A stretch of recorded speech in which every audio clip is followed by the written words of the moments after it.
Today I'm picking the last major pick from the Roma tomatoes. They're pretty close to finish now. There will be a few more ripened, but this is the last pick which is actually worth processing in some way. I've made a lot of tomato sauce earlier in the year. We have sufficient of that now, and the remaining crop that is coming in, I'm simply bottling using the Fowlers Vacola system. I've made videos previously about the Fowlers Vacola system and how I use it, but I thought another one wouldn't hurt, especially for people that may be new to it. Today I'm processing tomatoes, but you can use this system for any fruit. Don't use it for vegetables, unless that's a pickle. So with the tomatoes, I've brought them inside and washed them, and now I'm cutting them.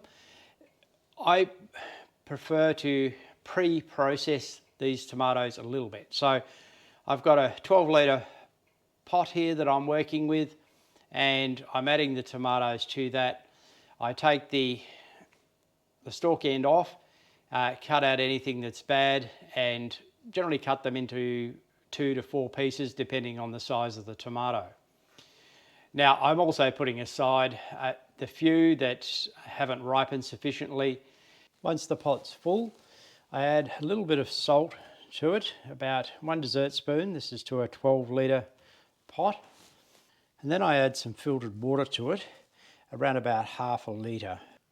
So I'll leave that on the stove now to heat, and basically just wanting to get the tomatoes to start to let go of their moisture. The idea is to create sufficient moisture to fill the bottle, and also to reduce the amount of water in the bottle as well. So we'll pour some off later, as you see.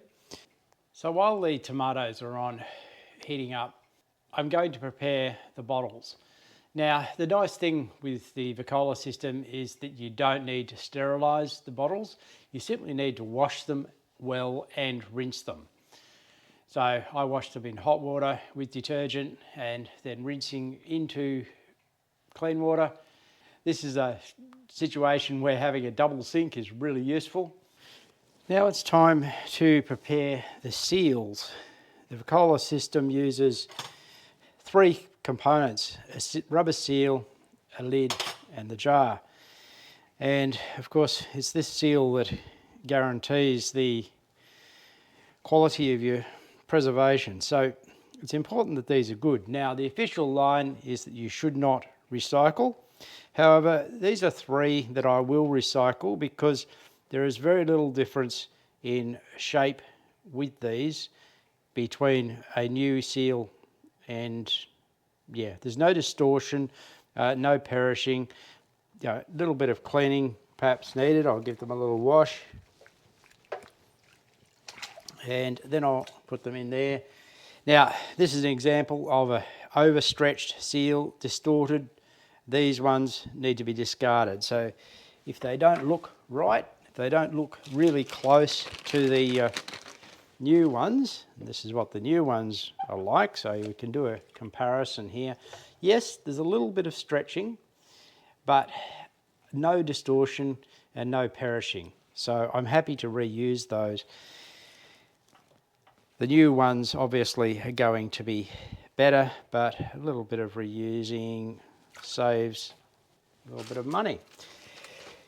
I generally buy seals off the Vacola website. It's the way to get them where they're readily available. And then we'll put them on. Applying seals to the top of the bottle is a really important part of the process to get that right. Now, the newer ones are always going to be a little bit harder because you have to stretch them around, and they can slip off like that very easily. They go on a little bit better when they're wet. Now, the important thing is that you have a single side facing up all the way around and there's no twisting.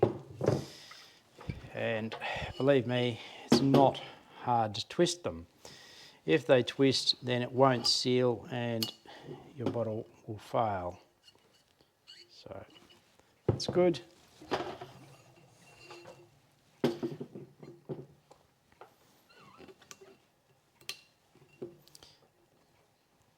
Just run your finger around, check it as well as your eye. It's not a bad idea.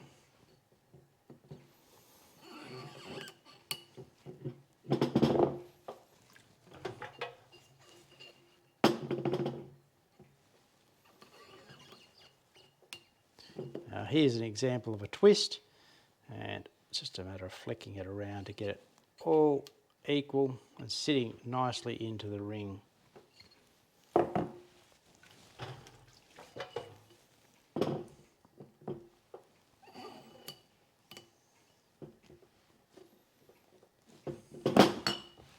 Now I come back to stir the tomatoes occasionally, just to bring the bottom ones up, because with a big pot the heat's all at the bottom.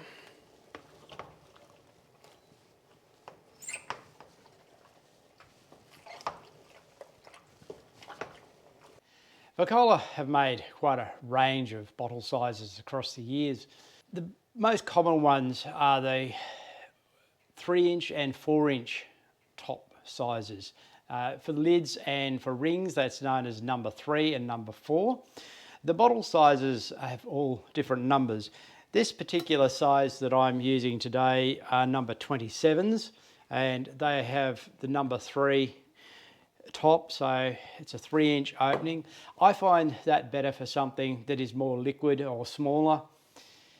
The 4-inch is certainly the size that you want to choose if you're wanting to pack fresh fruit into it, which you can if you want to make something that looks really nice, or you actually want something that is more intact rather than the pre-processed product that I'm doing today. Once the water level is basically equal to the tomatoes, I regard this as ready. And the next thing I do is to pour off a considerable amount of that liquid. Now, this is tomato juice. It also has a little bit of water in it, a little bit of salt. It makes a really nice, refreshing cold drink in summertime.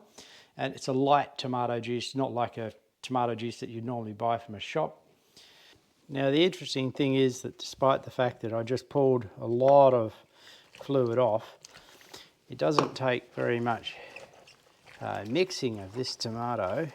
Just stir it a little bit, and there is a lot more fluid in there, and that's going to be sufficient to actually fill the spaces in the bottles so that there's no air gaps.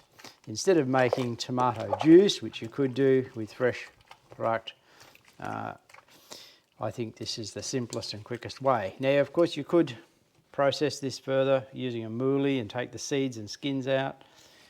I don't, but if you'd like to do that, you can. So now it's time to start filling, and a wide mouth funnel is really useful with these 3-inch tops. And just a soup ladle, start putting it in. Make sure you include a fair amount of that nice juice that's in there now, as well as the solid material.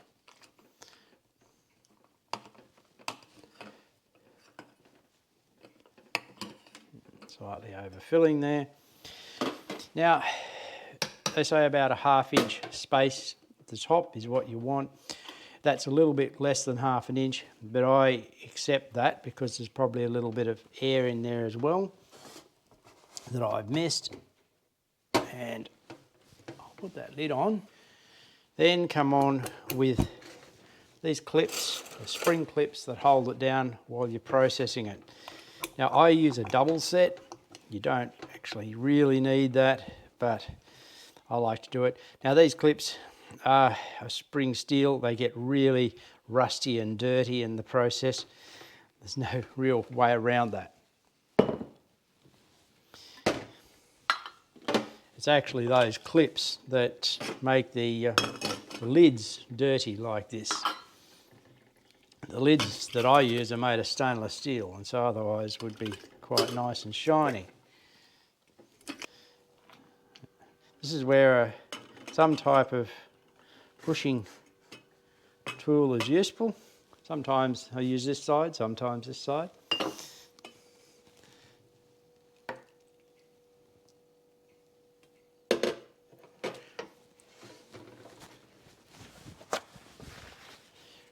If you've got anything on the seal, also make sure you wipe that before you put the lid on. So that's probably a better example of how full that you should fill it.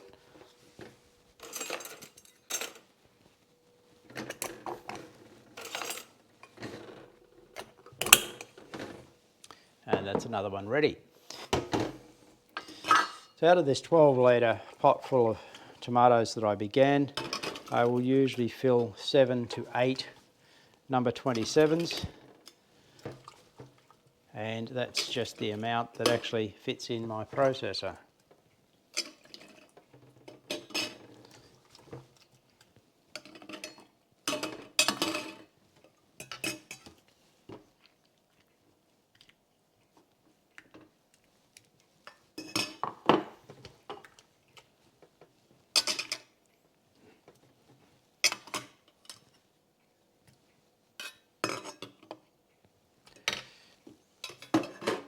That's good.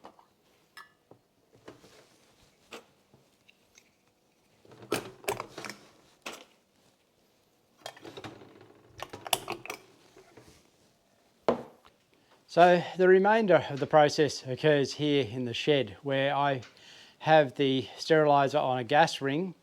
Before the safety police get excited, I keep the window open and the door open so there's no fume build-up. Add water to it and then the bottles. So the most important thing when you're adding your bottles to the steriliser is that there's enough space between them so they're not going to, as they rock a little, they're not going to bang glass to glass. Now, as you see, I've got 8 of these number 27s.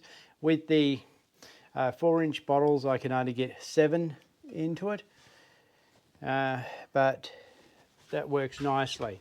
Now, the key is to fill it so that you've got the water just a couple of centimetres below the thermometer level here. So I need a little bit more. Don't overfill to begin with, or you'll find that you will potentially overflow it. Remember, the water is going to expand as it gets hotter.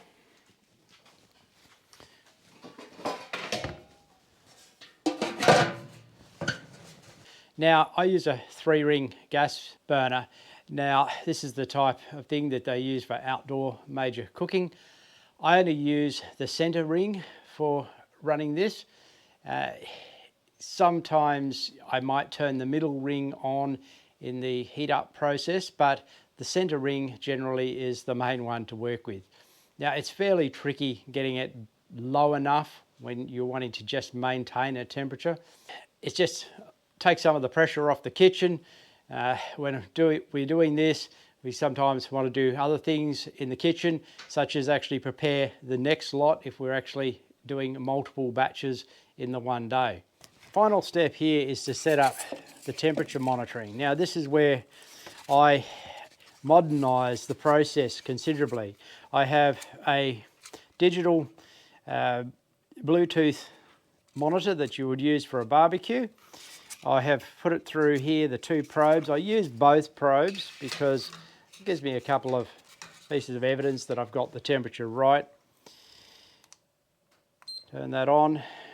So you want to bring it from cold up to 92 degrees Celsius and then run it at that 92 for 45 minutes for this size bottle. Most of the bottles, it's 45 minutes. It's only the very largest sizes that you actually go for an hour. So this is now on, and I will put that up in the window. Then I will connect up the app on my phone to the ThermoPro. And once we get a connection there, I've got the 2 sensors set. One to give me a warning when it hits, here we've got connection, when it hits 92 degrees Celsius. The second one is the cook range, so it's set at a range. I've set that range at 93 to 97. I like it that little bit higher, and you need it not to be going off with alarms all the time. And so I think that's a reasonable range to cook it in, ensuring that it is above the 92. So what I do is as soon as it hits the 92, I then set a timer. Currently the ThermoPro timer is not working very well, so I just use a timer on the normal clock and then keep it within this target temperature. Having it like this with the Bluetooth on the phone, this has pretty good range. I generally work out to around about 50 meters around the place, so I can go out in the garden and do other things and not come back and check it all the time. So once the 45 minutes has passed at temperature, it's time to turn it off, to open it and to remove the bottles. Before doing this, I'll close windows and doors to reduce the drafts because they're coming out very hot and sudden cooling could crack them.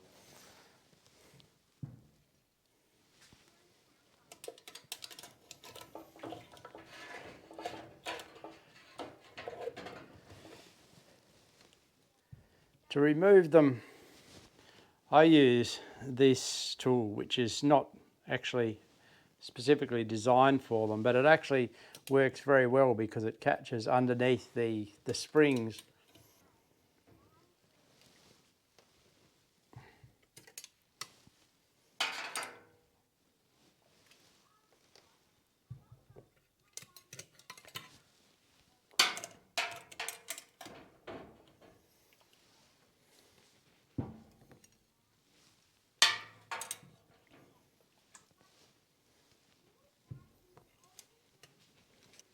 So once they're out, I leave them to sit and cool for, well, generally until the next morning. So it's in excess of 12 hours. When I come back the next morning, they're nice and cool, safe to touch, and I then remove the springs from the lids, and I also attempt to pull the lids off, not with massive force, but just gently by hand to see if any are loose. Now, usually we'll actually know if they're loose already because there'll be a drop in the contents of the bottle. But if it's full and the lids don't come off, then they're good to go into storage. Now, where you're going to store your preserves. The best place to store your preserves is somewhere that is cool, the temperature is stable, somewhere that it's out of direct light, so a dark cupboard in a back room that is not heated. For us, we're actually putting them in our cellar. I'll talk more about that in another video. But that's the process complete. The fruit taken from the garden and put into preservation. This is really what makes gardening work, is actually not just producing that crop, but actually preserving it for later use. Hope you enjoyed that video. I'll be back soon with another one.